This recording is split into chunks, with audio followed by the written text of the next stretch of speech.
5월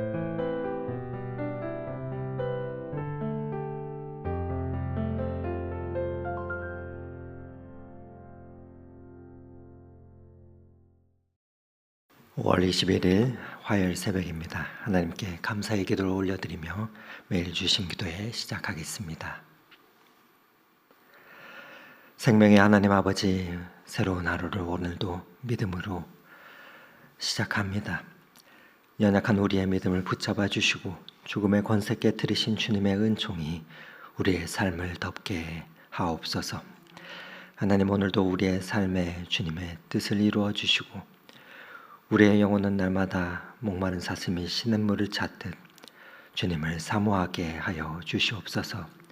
오늘도 우리의 삶에 은혜와 평강 허락하여 주시기를 간구합니다. 수고하고 무거운 짐진 자들아 다 내게로 오라 명하셨던 주님의 음성을 믿으며 그 약속에 우리의 이 하루를 의탁합니다. 주님, 우리를 주저하게 하고 넘어뜨리라 하는 모든 죄악으로부터 건져주시고 사단 마귀의 괴교 가운데 보호하여 주옵소서. 우리의 영혼이 죄의 사슬에 얽매이지 않도록 그 사슬을 끊어주시고 우리의 영혼을 패폐하게 하는 모든 시기와 질투, 탐욕과 교만, 모든 죄악된 것들은 다 제하여 주시옵소서. 주님의 권능으로 그리하여 살아가게 하옵소서. 사랑의 하나님 아버지, 이곳에 십자가를 세워주시고 주님의 몸된 교회 세워주시니 감사합니다. 이제 그 십자가가 어디로 향할지 우리를 이끌지 알지 못하지만 주님의 십자가를 쫓아 날마다 나아가게 하여 주시옵소서. 그 예배의 초소가 어디이든 십자가 그늘 아래에서 평안과 안식을 얻으며 영혼의 가람을 죽이게 하옵소서. 오늘도 말씀 가운데 우리의 마음이 주님의 심정으로 가득 채워지게 하여 주시고 그 심정으로 이 땅과 주님의 몸된 교회를 섬기게 하옵소서. 그리하여 생명 되시는 예수님의 이름만을 증거하는 교회 되게 하시고 이웃에게 사랑을 베풀며 나눌 줄 아는 교회 또한 성도 되도록 주님 이 교회를 이끌어 주시옵소서. 사랑의 하나님 아버지, 오늘도 우리의 연약한 몸에 병들어 피곤한 이 몸에 도저히 아파서 어쩔 줄 모르는 그 부위에 나의 손을 댑니다. 관계의 상처와 마음의 생채기로 너덜너덜해진 우리의 가슴에 주님 이 손을 댑니다. 주님, 이 시간 이 손이 십자가에서 우리를 위해 대신 피 흘리신 예수님의 손이 되게 하여 주시고 생명을 소생케 하고 회복해야 하는 치유의 손이 되게 하여 주시옵소서. 주님, 친히 이 손에 십자가의 보혈의 피 묻은 손을 포개어 주셔서 치료하는 광선을 비춰 주시고 몸을 아프게 하는 악한 세포들은 예수님의 이름으로 소멸되고 연약한 부위는 강하여지게 하여 주시옵소서. 우리의 심령과 육체를 억압하는 사단의 세력은 나사렛 예수 그리스도의 이름으로 명하노니 떠나갈지어다. 병상에 누워 주님의 만지심을 구하는 이들을 주님 친히 어루만져 주시고 만나 주시옵소서. 오늘도 찬송하며 기도할 때, 말씀 들을 때 회복의 역사가 있게 성령 하나님 운동하여 일하여 주시옵소서. 오늘도 주님의 말씀으로 이 하루를 시작합니다. 우리의 영혼이 맑아지게 하여 주시고 주님 생각으로 가득 차게 하여 주시옵소서. 어제보다 오늘 더 주님을 닮기 원합니다. 우리의 심령에 주님의 심정을 부어주시고 그 시선으로 이 땅을 바라보며 사람들을 대하게 하옵소서. 그리하여 한 사람 한 사람 우리 모두가 주님의 축복의 통로가 되게 하옵소서. 오늘도 그 길로 인도하시는 예수 그리스도 이름으로 기도드립니다. 아멘. 오늘 함께 은혜 나눌 하나님의 말씀은 사도행전 9장 32절에서 43절의 말씀입니다. 사도행전 9장 32절에서 43절의 말씀을 저와 여러분이 교독하도록 하겠습니다. 그때 베드로가 사방으로 두루 다니다가 루다에 사는 성도들에게에도 내려갔더니 거기서 에니아라 하는 사람을 만나매 그는 중풍병으로 침상 위에 누운 지 8해라. 베드로가 이르되 에니야야 예수 그리스도께서 너를 낫게 하시니 일어나 내 자리를 정돈하라 한데 곧 일어나니 룻다와 사론에 사는 사람들이 다 그를 보고 주께로 돌아오니라. 욥바에 다비다라 하는 여 제자가 있으니 그 이름은 번역하면 도르가라. 선행과 구제하는 일이 심히 많더니 그때 병들어 죽음에 시체를 씻어 타락에 누이니라. 룻다가 욥바에서 가까운지라. 제자들이 베드로가 거기 있음을 듣고 두 사람을 보내어 지체 말고 와달라 간청하여 베드로가 일어나 그들과 함께 가서 이르매 그들이 데리고 다락방에 올라가니 모든 과부가 베드로 곁에 서서 울며 도르가가 그들과 함께 있을 때 지은 속옷과 겉옷을 다 내보이거늘 베드로가 사람을 다 내보내고 무릎을 꿇고 기도하고 돌이켜 시체를 향하여 이르되 다베다야 일어나라 하니 그가 눈을 떠 베드로를 보고 일어나 앉는지라. 베드로가 손을 내밀어 일으키고 성도들과 과부들을 불러들여 그가 살아난 것을 보이니 온 욥바 사람이 알고 많은 사람이 주를 믿더라. 베드로가 욥바에 여러 날 있어 시몬이라 하는 무두장이의 집에 머무니라. 아멘. 아멘. 제자는 스승을 닮아가는 사람입니다. 스승의 말투와 행동, 그 모든 것을 하나하나 흉내내며 따라하다 보면 점점 그 스승과 비슷해집니다. 베드로 역시 스승이셨던 예수 그리스도를 닮아가고 있는 것을 오늘 본문을 통해서 발견하게 됩니다. 물론 베드로에게는 허물이 참으로 많았습니다. 그러나 성령의 충만함을 입었던 사도 베드로는 그 주님을 점점 닮아가는 모습을 보게 됩니다. 그의 모습 가운데 우리가 닮아야 할 그 교훈을 오늘도 발견하며 우리도 그 주님을 닮아가는 그 은혜가 우리의 삶 가운데 있기를 간절히 소망합니다. 오늘 본문을 보면 두 개의 치유 사건이 등장하고 있습니다. 사도행전을 보면 말씀이 선포되는 곳에는 치유와 회복의 역사가 일어나는 것을 발견합니다. 하나님께서 사도들을 통해서 치유의 기적들을 행하여 주셨기 때문입니다. 그 일을 통해서 하나님 나라를 이 땅 가운데 보여주셨기 때문이죠. 초대교회를 보면 그래서 하나님께서는 두 교회의 축을 쓰시는데 하나는 예루살렘을 중심으로 한 사도 베드로라는 인물을 통해서였고 또 다른 인물은 안디옥 교회를 중심으로 한 사울, 바울이라고도 하는 인물을 통해서 그 복음의 역사가 어떻게 확장되는지를 우리에게 보여주시고 계십니다. 오늘 본문에는 어제까지의 바울 이야기에서 베드로 이야기로 다시 전환되는 것을 보게 됩니다. 사도 베드로를 통해서 어떻게 치유의 역사가 활발하게 나타나는가를 우리에게 보여주시고 계신데 오늘 그 치유 사건 가운데 몇 가지 특징들을 우리가 살펴보며 기도 가운데 우리도 그 은혜를 구하는 이 아침이 되면 좋겠습니다. 오늘은 먼저 룻다에서 일어난 일을 살펴보겠습니다. 사도 베드로는 변함없는 믿음직한 일꾼으로서 예수 그리스도께서 그러하셨듯이 갈릴리와 그 주변 지역을 두루 다니면서 이곳저곳을 순회하며 복음을 전하였습니다. 그리고 사마리아까지 가서 사역하기도 하였습니다. 그러나 그는 유대 지역 내에서 주로 움직였습니다. 이런 베드로를 하나님께서는 그를 해안가에 있었던 욥바까지 나아오게 하십니다. 그 전에 먼저 사론 평야의 한 성읍이었던 룻다에 이르게 하시죠.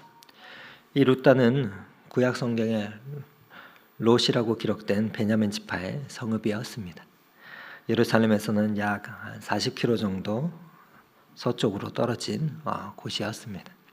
그곳에서 베드로가 에니야라고 하는 한 중풍병자를 고칩니다. 그 치유 사역의 모습을 통해서 몇 가지 특징을 발견하게 되는데 가장 먼저 첫 번째 특징은 바로 그 치유 사역을 행하며 긍휼히 여기는 마음을 가졌음을 품었음을 보게 됩니다. 이는 사도 베드로나 또 바울이나 모든 하나님의 사람들이 가졌던 그러한 마음입니다. 이 마음, 이 심정은 아픔과 슬픔 또 그리고 외로움에 대한 호소를 받아들일 준비가 된 자들에게 있었던 그 마음입니다. 복음서에서도 예수님의 행적을 보면 치유와 이적을 행하실 때는 이 마음을 깊이 품으셨음을 발견하게 됩니다. 인간이 갖고 있는 그 모든 문제에 대해서 불쌍히 여기시며 긍휼히 여기셨습니다. 그렇게 우리를 향해서 수고하고 무거운 짐진 자들아 다 내게로 오라 말씀하시는 것이 그 예수님의 심정이셨던 것입니다. 내가 너의 수고와 무거운 짐을 안다. 허덕이며 어쩔 줄 몰라 하며 살려달라 외치는 그 모습을 내가 안다. 그 인생을 집을 가지고 내게로 오라 말씀하시는 것입니다. 우리의 연약함을 바라보시며 긍휼히 여기시는 그 모습입니다. 그 가운데서 우리를 쉬게 하고자 하시는 것이 이 땅에 오신 예수 그리스도의 품으셨던 그 심정이었습니다. 그래서 이 긍휼의 마음은 치유와 회복에 있어서 가장 중요한 것이었습니다.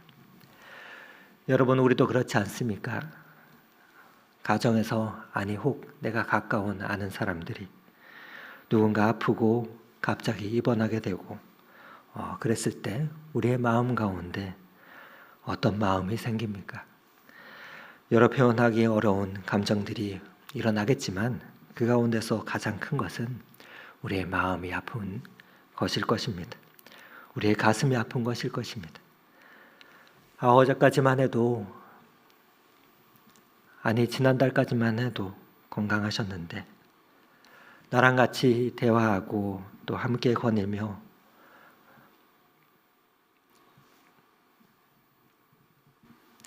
삶을 나누었는데 이제는 그것이 쉽지 않구나. 이제는 병원에서 병상에 누워 있구나 하는 그 모습을 볼 때 우리의 심정 가운데 애통하는 마음이 듭니다. 그러면서 슬퍼하는, 가슴 아파하는 그 마음을 우리는 보게 되지요. 슬픔으로 인한 아픔이지만 그 마음이 치유의 시작이 됩니다. 왜냐하면 그 고통 가운데 몸부림치고 있는 우리를 바라보시는 하나님의 심정이 담겨 있기 때문입니다. 그래서 우리의 마음과 우리의 생각과 우리의 몸은 움직이게 하지요.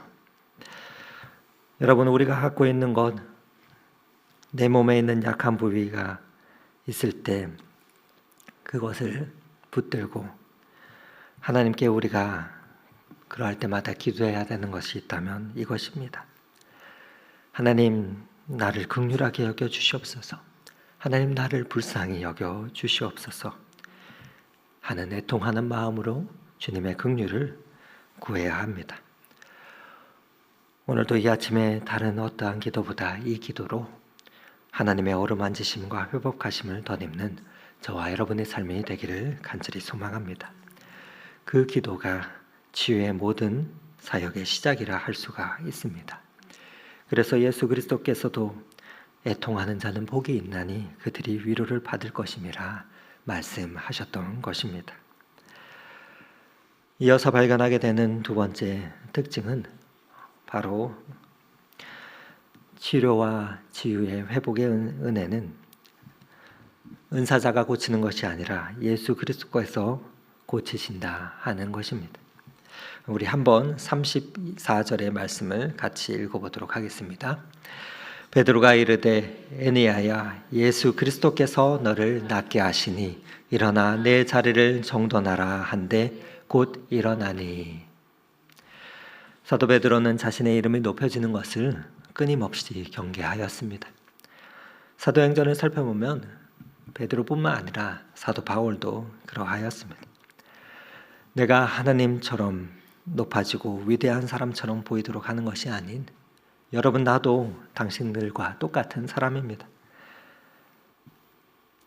그렇게 고백하는 것을 보게 됩니다. 그래서 기적이 일어났다면 이는 하나님이 주신 은혜입니다 하면서 말입니다. 베드로가 한 말의 주어는 예수님이셨습니다. 바로 내가 너를 일으킨다가 아니라 예수님이 너를 낫게 하셨다 였습니다.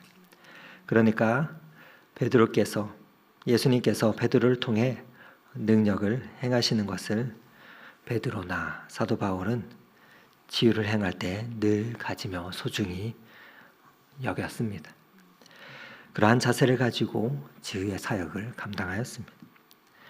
이는 루다에서 에니야에게 뿐만 아니라 욥바에서 다비다를 살릴 때도 그러해야 했음을 보게 됩니다. 40절의 말씀을 읽어드립니다. 베드로가 사람들을 다 내보내고 무릎을 꿇고 기도하여 돌이켜 시체를 향하여 이르되 다비다야 일어나라 하니 그가 눈을 떠 베드로를 보고 일어나 앉는지라. 다비다를 일으켜 세울 때도 베드로는 사람들을 다 내보내고 하나님 앞에서 홀로 간절히 기도하기 시작했습니다. 사람들이 보이는 데서 치유 행위를 행하지 않았습니다. 왜냐하면 이는 베드로를 높이는 기회가 될 수 있었기 때문이었습니다. 사람들 앞에서 하는 행하는 기적이 아니라 하나님께서 이 여인을 통해서 행하실 일들을 기대하며 베드로는 오직 하나님의 능력이 이 여인에게 임하기를 간절히 기다리며 간구하였던 것입니다. 그리고 똑같이 다비다야 하고 그 이름을 부릅니다. 34절에서 에니야야 하며 이름을 불렀던 것처럼 말입니다. 여러분, 그래서 우리가 기도할 때 우리의 이름을 부르며 또 그리고 우리가 중보하는 이의 이름을 부르며 그렇게 함께 기도하는 것은 매우 중요합니다. 하나님께서 그 이름을 듣고 우리 가운데 은총을 베푸시도록 우리가 요청하는 것이 중요합니다. 그것은 하나님께서 우리에게 주신 놀라운 치유의 역사의 시작이 되기 때문입니다. 그런데 다비다를 부르는 이 베드로의 행동을 보면 예수님의 모습이 오버랩이 됩니다. 예수님의 모습과 너무나도 닮아 있음을 보게 됩니다. 마가복음 5장에서 보면 예수님께서 회당장 야이로의 딸을 살리시는 내용들이 나오는데 그 현장 가운데 사도 베드로는 있었습니다. 베드로와 야고보와 요한만이 동행하였습니다. 베드로는 그래서 예수님께서 야이로의 딸을 살릴 때 어떻게 하셨는지 분명히 보아 알고 있었습니다. 야이로의 딸을 살릴 때 예수님은 이렇게 말씀하셨습니다. 아람어로 달리다 쿰 소녀야 일어나라 선포하셨습니다. 그런데 이번에는 베드로가 이렇게 말하고 있는 것입니다. 다비다 쿰 다비다야 일어나라. 에니야 쿰 에니야야 일어나라. 물론 예수님의 선포와 외침과 베드로의 선포에는 큰 차이가 있습니다. 베드로에게는 예수님과 같은 그 능력이 있지는 않았지만 예수 그리스도의 이름으로 기도하고 간구하고 모든 것이 응답되리라는 것을 믿으며 예수님의 그 능력을 의지하며 선포했던 것입니다. 그렇게 우리가 우리의 영혼을 하행하여 우리가 기도할 때 오늘도 이 아침에 우리의 이름을 부르며 베드로 쿰 베드로야 일어나라. 그렇게 자신의 이름을 부르며 선포하는 것은 참으로 중요합니다. 우리의 간절한 기도의 대상자들의 이름을 부르며 선포하는 것은 그래서 매우 중요합니다. 그 기도 가운데 일어나는 그 모든 일들을 사람들이 보며 그리스도 안으로 초청받기 때문입니다. 우리의 기도를 보며 그 기도 가운데 역사하시는 하나님을 이 땅의 모든 사람들이 보며 주께로 초청받기 때문이지요. 하나님께서 우리를 치유하시구나. 오늘도 하나님께서는 살아계시는구나. 하나님이 우리와 함께 계시구나 하는 그것을 새롭게 깨닫게 되기 때문입니다. 오늘도 우리 가운데 얼마나 많은 이들이 아파하고 또 힘들어하고 있는지 모릅니다. 세상에는 건강한 사람들만 있는 줄 알았는데 병원에 가면 왜 이렇게 아픈 이들이 참으로 많은가 생각하게 됩니다. 그러면서 왜 이렇게 진료받는 것은 오래 걸리고 또 대기는 이러이도 많은지 생각하게 됩니다. 그때마다 이마만큼 건강한 것이 얼마나 감사한 일인지, 이렇게 내가 일어나 살아갈 수 있는 일이 얼마나 감사한 일인지 깨닫게 됩니다. 내게 주신 이 건강의 축복이 얼마나 소중한 것인지 다시금 깨닫게 되는 것입니다. 아마 어느 한 분도 아프기를 원하는 사람은 없을 것입니다. 그러나 건강하면 아픈 자들의 마음을 알기가 어렵습니다. 아픈 이들의 그 마음을 모르게 됩니다. 건강하다는 것이 얼마나 놀라운 일이고 감사한 일인지를 많이 있습니다. 그래서 건강하며 하나님을 모르면 자신의 소견대로 더욱 죄만 짓고 자신의 일로 바쁠 것입니다. 그래서 가끔은 하나님께서 우리의 삶의 건강을 뒤흔들어 놓으시는 것은 아닌가 생각하게 됩니다. 하나님 앞에서 감사하며 지내는지, 기뻐하면서 사는지, 또 하나님께서 허락하신 하나님의 성전이 우리의 몸을 잘 관리하며 지내고 있는지를 말입니다. 그러나 우리가 건강하든 그렇지 않든 우리는 사도 바울과 같은 그러한 고백을 날마다 해야 됩니다. 내가 사나 죽으나 내 몸에 그리스도 예수의 이름이 존귀케 하려 함이라 하는 그 고백을 말입니다. 왜냐하면 그것이 성도가 사는 비결이기 때문입니다. 건강하나 건강하지 않으나 우리는 우리의 삶을 통해서, 우리의 기도를 통해서, 우리의 인생을 통해서 예수 그리스도의 이름을 존귀케 하여야 합니다. 그러기에 우리는 중보하며 같이 기도하고 고통받는 이들을 위로하는 일들을 행해야 됩니다. 그들을 향해서 그들의 이름을 부르며 일어나라 기도하는 것이 필요합니다. 왜냐하면 그것이 하나님께서 우리에게 주신 놀라운 축복이요 복이 되기 때문입니다. 분명 죽은 야이로의 딸을 일어나게 하셨던 그 주님께서, 하나님께서 저와 여러분의 삶을 다시금 일어나게 하실 것입니다. 베드로의 기도를 통해서 다비다를 살리신 그 주님께서는 우리를 일으켜 세우실 것입니다. 우리에게 소망이 있는 이유는 또 죽어도 다시 살리시는 주님의 약속이 있기 때문입니다. 부활의 주님께서 우리를 다시 살리시기 때문입니다. 생명의 주님을 그래서 우리가 날마다 보며 예수님의 그 모습을 닮아가는 일은 우리가 최선을 다해야 됩니다. 사도 베드로가 그 주님의 모습을 닮아가며 영혼을 세우고 살리며 행하였던 것처럼 말입니다. 성령이 충만한 베드로는 그 주님을 닮아갔습니다. 예수님처럼 죽은 자도 일으켜 세웠습니다.